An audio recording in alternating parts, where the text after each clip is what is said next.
다음 소식은 이번 추석 연휴와 함께 극장가에 많은 영화가 걸렸는데요. 그중에서도 정말 화제가 되고 있고 많은 감동, 눈물을 주고 있는 영화가 있죠. 바로 I Can Speak라는 영화가 있습니다. I Can Speak, 이 영화 보신 분도 계시고 못 보신 분도 계실 텐데 바로 일본군 위안부 피해자이신 이용수 할머니의 미국 의회 청문회 증언 과정을 감동적으로 그려낸 영화입니다. 먼저 영상으로 여러분들께 소개해 드리겠습니다.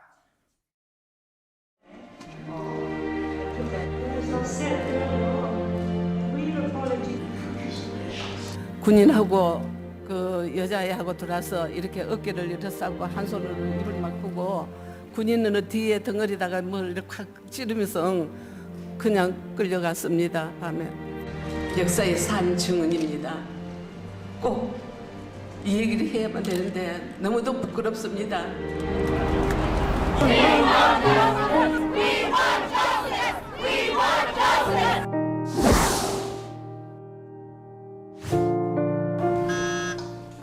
리얼리? 오픈 할머니가 좀 도와주시면 어떨런지. How are you, 정심? 나 마지막으로 한 번만 도와줄 수 없겠냐?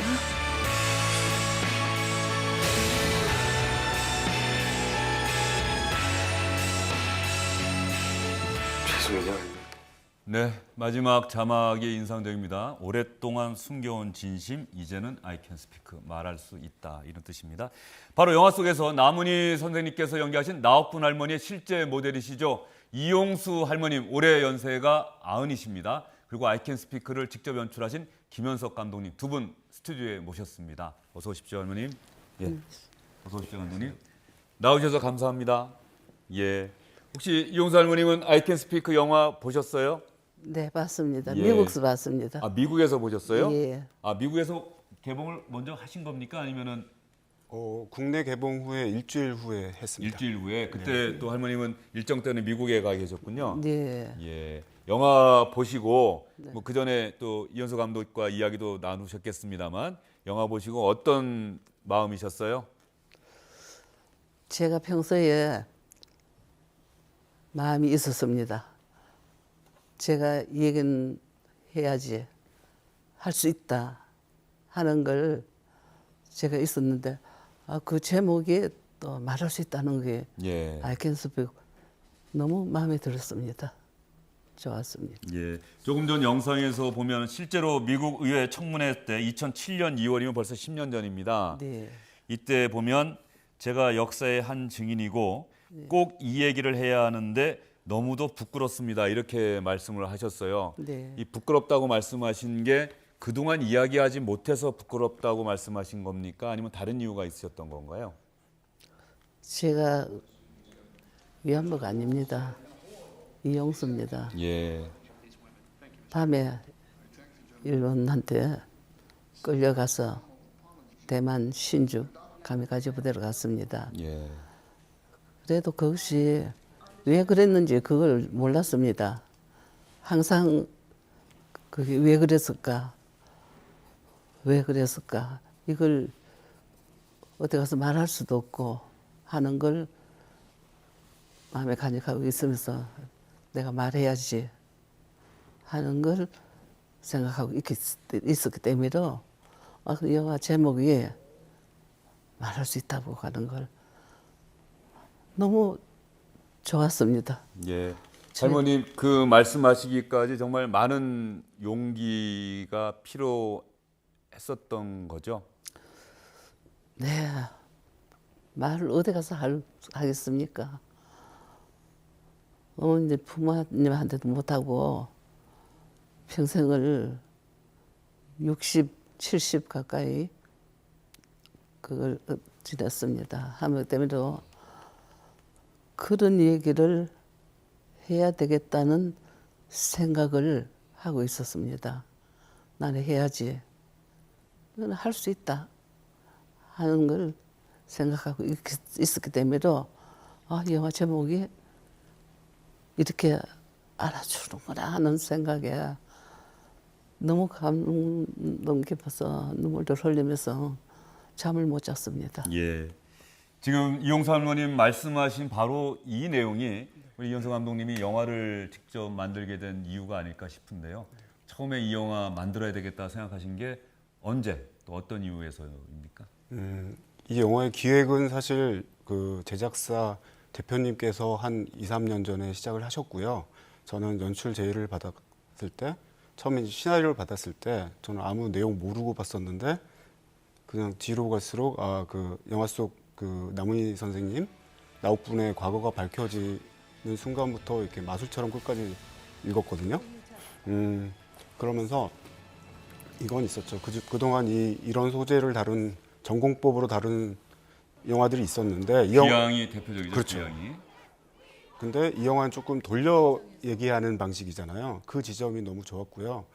그런 차원에서 이제 연출적으로 할머니들의 아픔 이런 건 저희들은 피상적으로도 알고 있고 전공법으로 다룰 수도 있지만 그것도 그거지만 이제 영화 속에 그 이재훈 씨가 연기한 민재라든지 그 나옥분 할머니 주위에 있는 시장 사람들이라든지 우리 관객들의 입장에서 할머니들의 아픔을 이해하고 바라보는 그런 시선을 또 강조하는 쪽으로 정리를 했습니다.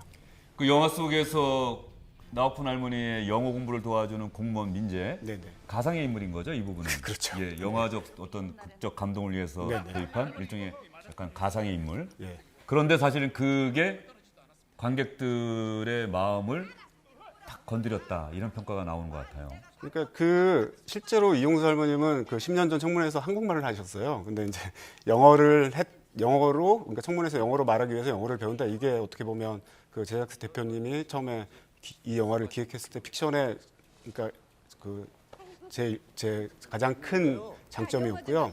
그리고 이제 그게 그 이재훈 씨가 영어를 가르치기도 하지만 좀 전에 말씀드렸던 우리 이제 할머니들 그냥 할머니들의 아픔을 모르고 살았던 우리들의 모습을 대변한다고 할 수 있겠죠. 아, 이재훈 씨가 네. 바로 이용수 할머님 같은 분들의 아픔을 제대로 모르고 살아온 네. 우리 국민들을 대변하는, 네. 상징하는 그런 인물이었다. 네. 예, 그 말씀 드리니까 또 이해가 됩니다. 얼마 전에 이 영화 정말 많은 분들이 저도 직접 봤습니다만 보셨으면 하는 생각이 들었는데 벌써 300만 명이 넘는 관객분들이 보셨다는 이야기 들었어요. 네. 감독 입장에서 그 소식 듣고 물론 앞으로도 더 많이 보셨으면 하는 바람이 계시겠지만 어떤 생각이 드셨습니까? 당연히 일단 기쁘고요. 처음에 이 영화를 준비하고 했을 때 이게 쉽지 않은 소재잖아요. 더더구나 이렇게 약간 코미디란 틀을 어떻게 보면 이렇게 모험 같은 그 태도로 접근을 했는데 그런 걱정이 있었는데 다행히 적당한 꽤 어떻게 보면 저희 영화 규모를 생각하면 꽤 큰 성공을 거둬서 일단 기쁘고요. 그만큼 이 민감한 어려운 소재에 대해서 누를 끼치진 않았구나 그런 안도감이 듭니다. 예. 이용수 할머님 이 영화 직접 보셨는데 말이죠. 네. 보시면서 어떤 장면에서 가장 마음이 움직인 것 같습니까? 예, 제가 숨기고 있었는 건 아닙니다. 그 일본 대사관 앞에서 비가 오나 눈이 오나 그 26년간 외쳤습니다. 우리한테 사죄하고 법적인 배상해라는 걸 이렇게 했기 때문에 이렇게 영화에서 활동하는 걸 또 그것도 미국에서 활동하는 게 영화에 보여주는 거 이거는 더더욱 그 한국에나 어디 세계에 계신 분한테 진실한 역사를 나타내는 게 정말 여기서도 있구나 하는 걸 생각할 적에 너무 저 가슴이 뭉클해졌습니다. 또 제가 어린 사람을 볼 때 어린 사람이었었는데 지금을 보면 청년이었습니다. 이런 사람들도 알게 하고 예. 어떻게 하면 집집마중 가서 말 못합니다. 하는데 이렇게 영화로서 알게 해주는 이런 분들도 계시는가 보다 하는 게 어떻게 해서 이 영화를 이렇게 내는가 하는 생각에서 저는 도저히 믿음이 안 갔어. 정말 꼭 이거는 봐야 되겠다 했지만 처음에 이렇게 그 휴대폰으로 이렇게 보니까 예. 나오는데 너무 좋았어요. 그래서 그 대표님한테 전화를 걸었어요. 예. 어머나, 이 영화 나왔습니까? 아우, 너무 좋습니다. 너무 마치 막 좀 웃음이 있고 하는 게 좋습니다. 하는 그렇습니다. 그래서 아, 웃음이 있어서 오히려 좋았다. 예, 예. 예. 그 맨날 울면 불면 그 했는데 웃어가며 이 얘기를 할 수 있고 이걸 밝히는 게 너무 좋았습니다. 예. 예. 그래서 사실 이 감독님도 저도 영화 보면서 말이죠. 영화 보고 나서 보는 내내 저도 많은 눈물을 흘렸고 제 주변에서 같이 보던 분들도 많이 우셨는데 혹시 걱정스러울 정도로 말이죠. 영화의 하나의 그 웃음 코드로 도입된 부분이 너무 깊게 각인이 돼서 혹시 영화의 감동을 반감시킨 건 아닌지 할 정도로 그 아재 개그라고 해야 되나요? 그 부분이 사실 많은 분들이 영화 보고 나서 이야기하시더라고요. 네. 그 의도하셨던 부분입니까? 그게 이제 영화가 기본적으로 특히 중반까지는 코미디로 흘러가는데요. 지금 말씀하신 서면 뭐 이거 말씀하신 거죠? 제 입으로 말씀 안 드렸습니다. 예. 네. 그거는 제가 이제 연출을 맡게 되고 각색하는 과정에서 들어간 건데요. 평소에 제가 쓰던 말이기도 한데, 그러니까 요즘이 아재 개그가 많이 아재 개그라는 용어도 생기고 그랬었는데 저는 원래 예전부터 썰렁하게 그런 거 하던 사람이라 큰 부담 없이 했는데 그렇게 좀 영화에서 그런 이렇게 생뚱맞은 느낌 주려고 했던 건 아니고요. 오히려 우리 영화에서 이제 코미디의 틀을 빌린 거는 그러니까 그 나옥분 할머니, 그 위안부 피해자 할머니를 단순한 피해자로 이렇게 각인시키는 게 아니라 위안부 피해자 이전에 아까 할머님도 그러셨잖아요. 위안부 피해자가 아니라 그냥 이용수라고. 예.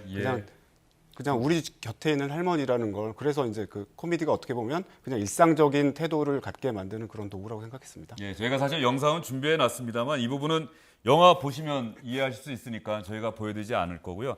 대신에 이 영화 속에서 영화 배우가 아닌 분이 출연을 하신 부분이 있습니다. 바로 2007년에 미국 하원에서 위안부 결의안이 채택되는데 정말 많은 역할을 하신 분이죠. 뉴욕 시민참여센터의 김동석 상임이사가 직접 출연을 했습니다. 그래서 김동석 상임이사와 주영진의 뉴스브리핑이 전화통화, 국제전화를 해봤습니다.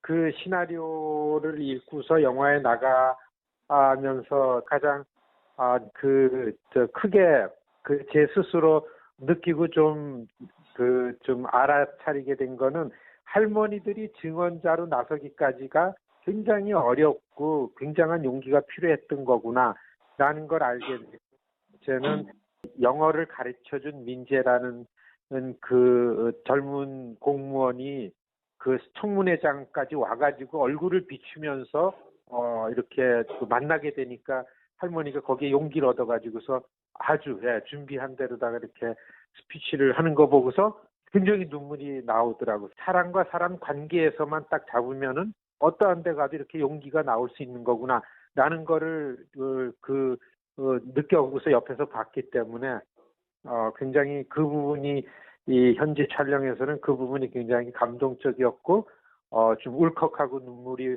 나왔던 그런 장면입니다. 감독님 아이디어였습니까? 김동석 상임이사를 직접 출연시켜야겠다는 생각은?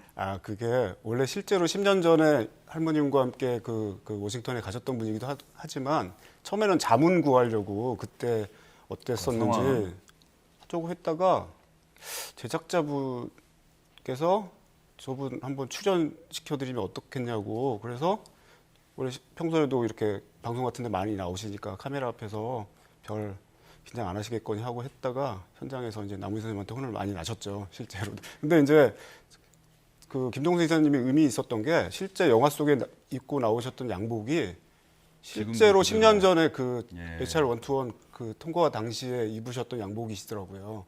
그래서 현장에서 그 옷을 보는데 참 기분이 묘해지더라고요. 예, 지금 화면에 나오고 있는데 바로 화면 오른쪽에 남은희 선생님 바로 오른쪽에 나왔던 분이 김동석 상임이사입니다. 10년 전 김동석 상임이사 만났을 때 기억하시죠? 네, 그때 참 많은 역할 했죠? 네.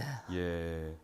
지금 저도 워싱턴 특파원하면서 만나봤는데 그 일본군 위안부 피해자 할머님들 문제 해결하는데 정말 큰 의지를 갖고 지금도 열심히 뛰고 있던데 말이죠. 네, 그분이 몸도 불편하세요. 그러면서도 그 워싱턴에서 이 계란을 가는데 그 버스를 2대를 대절해 가지고 왔다 갔다 가셨어요. 그러면 때로는 또 부인이 자가용으로 모시다 주셔요. 몸이 많이 아프셨어요. 예. 그런데 제가 걱정은 몸이 저렇게 아프신 분이 저렇게 저러면 안 되는데 하는 그런 생각에 무척 마음이 그랬는데 지금 많이 좋아지셨어요. 오히려. 예. 네. 예. 감독님 이제 300만 명이 넘는 분들이 보셨는데 정말로 500만, 700만 이렇게 많은 분들이 보셔서 정말 많은 이야기들이 알려지고 그다음에 감독님은 그다음 혹시 계획이나 구상이 있으세요? 이 영화 잘 되고 나면은 뭐 또 다른 영화 또 만드셔야 될 텐데 말이죠. 일단 올해는 이 영화 때문에 너무 힘들어서 일단 연말까지 쉬고요. 예, 새 작품을 이제 생각해 봐야죠. 혹시 뭐 수익금을 어떤 뭐 좋은 데서 쓴다든가 뭐 이런 구상이나 이런 것들은 어떤 제작자분들하고 좀 얘기를 해보셨습니까? 제가 제작자가 아니라 예. 제작자분이랑 얘기를 해봐야겠는데요. 예. 어쨌든 주제가 너무 좋은 영화다 보니까 네. 할머님 그 한일 위안부 합의 때문에 많이 화가 나셨잖아요. 우리 할머님들 의견 물어보지도 않고 덜컥 합의를 하면 그만이냐. 그런데 앞으로 할머님 바람이 있으시다면 어떤 게 있을까요? 첫째, 이 합의라는 거 합의가 아닌 돈 10만 eng으로 나를 팔아먹었습니다. 이것이 제일 분합니다. 그리고 지금 바람이라면 이거는 아닙니다. 지금 하해와 치유 재단 있습니다. 이거를 없애야 됩니다. 예. 거기서 뭐 선물도 오고 하는 거 다 돌려보냅니다. 예. 그리고 할머니들이 할머니 손으로 받은 게 없습니다. 그 자식들이 뭔지도 돈이라 하니까 받았는데 이거는 아닙니다. 이거는 세계가 다 아는 겁니다. 일본어는 처음에서부터 끝까지 지금 거짓말만 하고 나왔습니다. 이렇기 때문에 우리 자라가는 세대 공부하는 사람들이 이 거짓말로 공부를 배웠으면 어떻게 하겠습니까? 제일 걱정되는 게 옳은 역사, 바른 역사를 알아서 해야 되는데 이게 그냥 갈 것만 거짓말 역사를 해가지고 그분들한테 또한 이 책임이 갑니다. 하기 때문에 제가 말할 수 있다는 거 다 안 했습니다. 아주 많습니다. 그래서 감독님한테 제가 부탁을 드릴 게 있는데요. 예. 이 아이캔스북 이걸 한문으로 1편으로 끝내지 마세요. 이어가지고 10편까지 해도 다 못다 합니다. 이거를 쭉 해가지고 옳은 역사가 이렇다는 걸 알려야 됩니다. 우리 세대 피해자 아닌 사람이 어디 있습니까? 다 피해자입니다. 하기 때문에 완전한 이거를 옳은 역사라는 걸 알고 하해와 치유 재단 폐지하고 이거 없애고 새로운 또 올바른 역사를 해야 됩니다. 지금 이제 정부가 새로 들어왔지 않습니까? 이러니까 이거를 빨리 이 문제를 해결하면 위안부 문제 해결하면 세계가 다 편안합니다. 예. 평화가 알겠습니다. 옵니다. 예. 하기 때문에 아주 말 다 안 했습니다. 예. 그러니까 감독님이 제가 말할 수 있는 걸 다 할 때까지 하려고 하면 계속해서 이거를 영화를 내주세요. 하세요. 감독님 어떻게 하시겠습니까? 네, 알겠습니다. 예. 그때 할머니께서 다른 인터뷰에서 200살까지 저희 영화에도 그 대사가 쓰였는데 예. 200살까지 사셔서 그러니까 일본은 할머니들 빨리 돌아가시기만 바라고 있대잖아요. 예. 있을 것 같다고 예. 하는데 오래오래 사셔서 갖고 더 많은 소재를 저희에게 제공해 주셨으면 좋겠습니다. 예, 할머님 지금 이 감독이 약속했습니다. 네. 예, 알겠습니다. 오늘 나와주셔서 정말 감사드리고요. 다음에 또 모실 기회가 있을 거라고 생각합니다. 그리고 영화에서도 나왔습니다만 일본 정부가 미안하다는 그 한마디 하기가 그렇게 어려운지 저희로서는 이해가 잘 안 됩니다. 미안하다는 말, 진심 어린 사과, 그것만이 우리 할머님들이 원하시는 유일한 것이라는 점. 주영진의 뉴스 리핑 여기서 마무리하겠습니다. 그리고 두 분 나오셨기 때문에 특별히 노래 한 곡 들려드리면서 마무리하겠습니다. 이 노래 들으시면 왜 이 노래 틀었지? 여러분 영화 보시면 압니다. 자, 여기서 인사드리겠습니다. 고맙습니다.